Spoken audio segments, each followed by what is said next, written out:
I wish you were never born. Those 6 words didn't come from a stranger. They came from my own mother.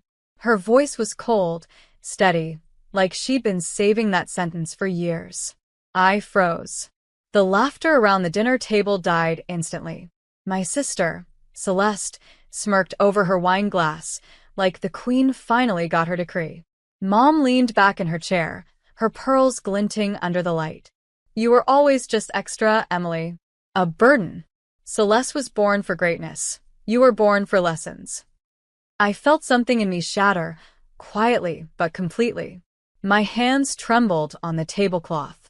My husband, Michael, looked at me, eyes wide, waiting for me to break down, maybe to fight back. But I didn't cry. I didn't even blink. I simply said, "Then consider me dead." I stood up, walked out of that house, and didn't turn back even when Mom shouted, "Don't you dare walk away from me."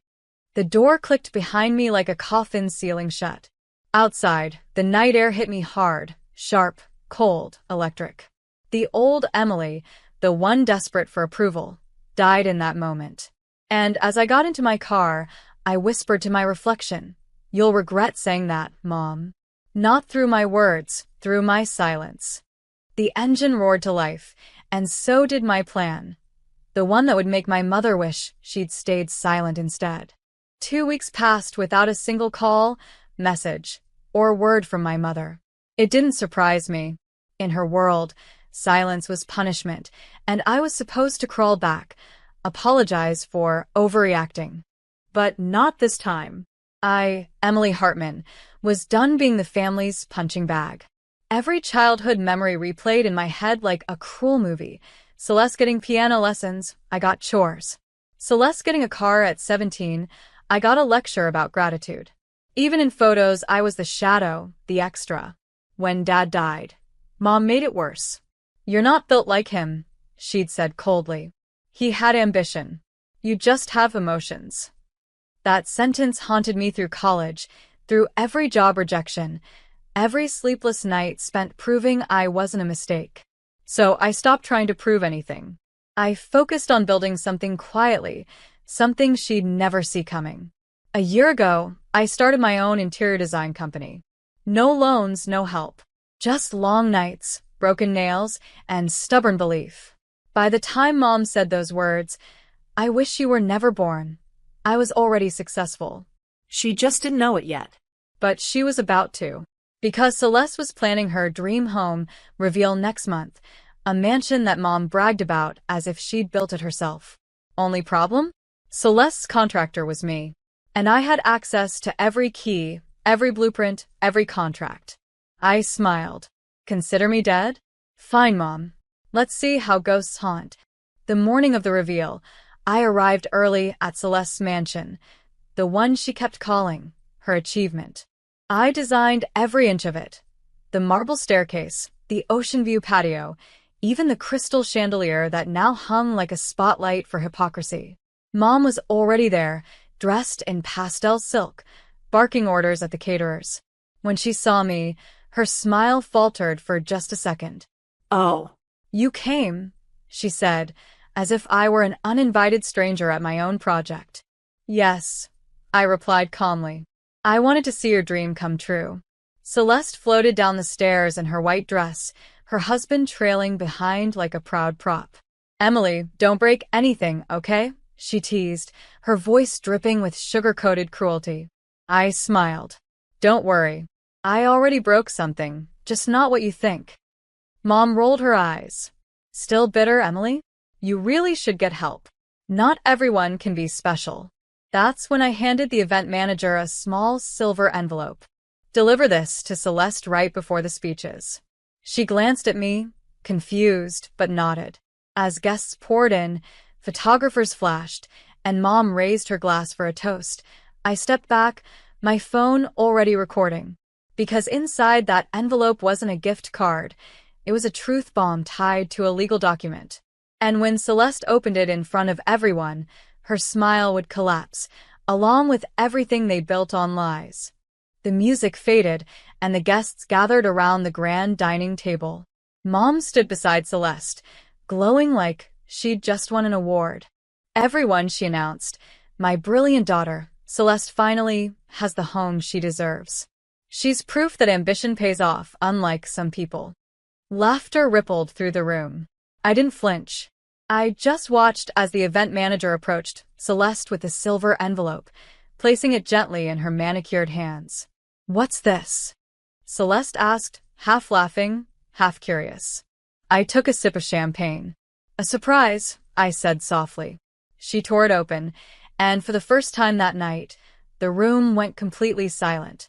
Inside was a stack of legal ownership papers.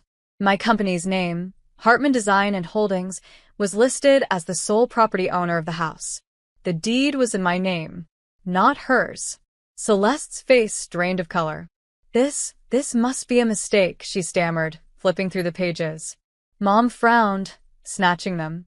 "What kind of joke is this, Emily?" "No joke," I said, stepping forward. When Celeste missed 3 payments on the renovation, the clause transferred ownership to my firm. "Legally, this house is mine." Gasps erupted. Cameras clicked. Mom's glass slipped from her hand and shattered on the marble floor. Celeste turned to her husband, trembling. "You told me you paid it off." He didn't answer. I met Mom's wide, shaking eyes and smiled coldly. "You wanted a daughter to be proud of? Congratulations. You finally have won." The silence after my words was heavier than the chandelier above us. Mom's mouth opened and closed, no sound coming out, just shock. Celeste's husband tried to step in, but his voice cracked. "Emily, we can work this out." "No," I interrupted. "You've worked me out for years. It's time I reclaim what's mine." Celeste's hands trembled as she flipped through the final page of the deed, the part that showed her signature, notarized, dated. She'd signed the transfer clause herself. "I don't understand," she whispered, collapsing into a chair. I took a slow step toward her. "You should have read before you signed, Celeste. You were too busy comparing your reflection to mine." Mom's fury finally found her voice. "You schemed this. You tricked your sister." I met her glare with calm precision. "No, Mom." "I protected myself. The same way you should have protected both your daughters equally." Guests were whispering now, pulling out their phones. Someone murmured, "She owned the house this whole time?" The sound was a storm, rumors forming like thunderclouds. Mom's social mask began to crack. "You'll regret this, Emily," she hissed. "You can't humiliate your own family in public." I smiled faintly. "I'm not humiliating anyone, Mom. I'm just finishing the story you started." Celeste burst into tears, her makeup streaking down her cheeks. Mom tried to comfort her, but Celeste pushed her away. For the first time, the golden family she'd worshipped began to crumble right in front of her. The reporters outside the mansion didn't miss a second.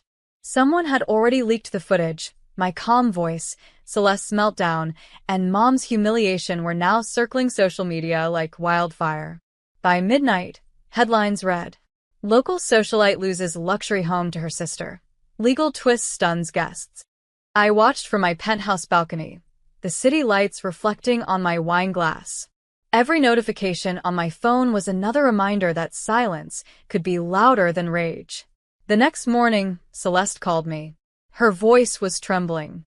"Emily, please. Mom hasn't stopped crying. Reporters are outside. They're saying I forged papers." I let the silence stretch. "Did you?"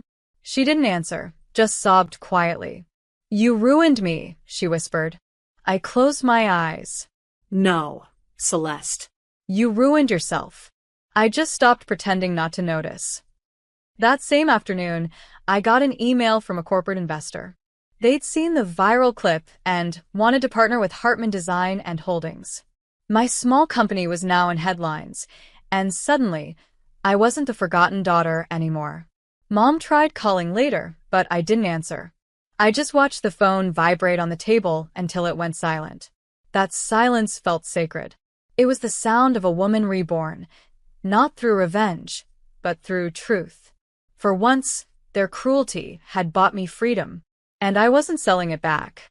3 days later, I walked past the cafe downtown and saw Mom sitting by the window. No pearls, no smile, no audience. Just a small cup of cold coffee and shame written across her face. She looked older, smaller, like the weight of her pride had finally crushed her spine. For a moment, I almost walked in. Old habits die hard, after all. But then I remembered her words. You were always just extra. I kept walking. That night, I got a voicemail from Dad's old attorney, a man who'd handled our family estate years ago. Ms. Hartman, he said, there's been an update.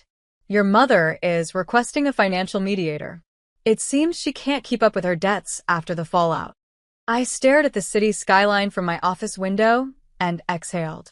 Karma was on schedule. Later, I met Michael for dinner. He smiled when he saw me finally relaxed.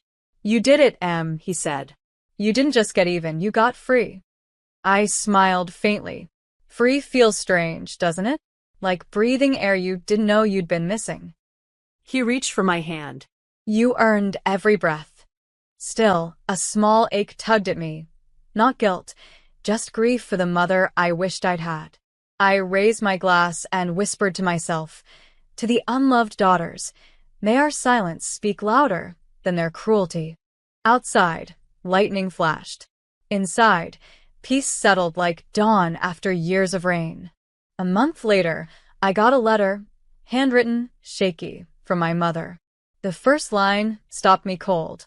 Emily, for the first time in my life, I watched you instead of criticizing you, and I finally saw who you are. She went on about Celeste's breakdown, the investors pulling out, and how the world she'd built on appearances had collapsed overnight. But between the regret and excuses, there was something new: surrender. I used to think control was love. I thought molding you would protect you. But I see now, I only broke what was already whole. You didn't destroy this family, Emily. You revealed it. For a long time, I just sat there, holding the letter. No tears. No triumph. Just a quiet, bittersweet understanding that justice doesn't always roar. Sometimes, it whispers. I didn't call her. Not yet. But I folded the letter neatly and placed it in a small box labeled truths I needed to hear. The next morning, I stood on the balcony of my beach house. My beach house, the same kind my mother once mocked me for never owning. The ocean stretched wide and endless before me, a mirror of freedom. I whispered into the wind, I forgive you, Mom, but I'll never shrink again. Then I smiled, slipped on my sunglasses, and walked back inside. The world finally saw me the way I always saw myself. Enough.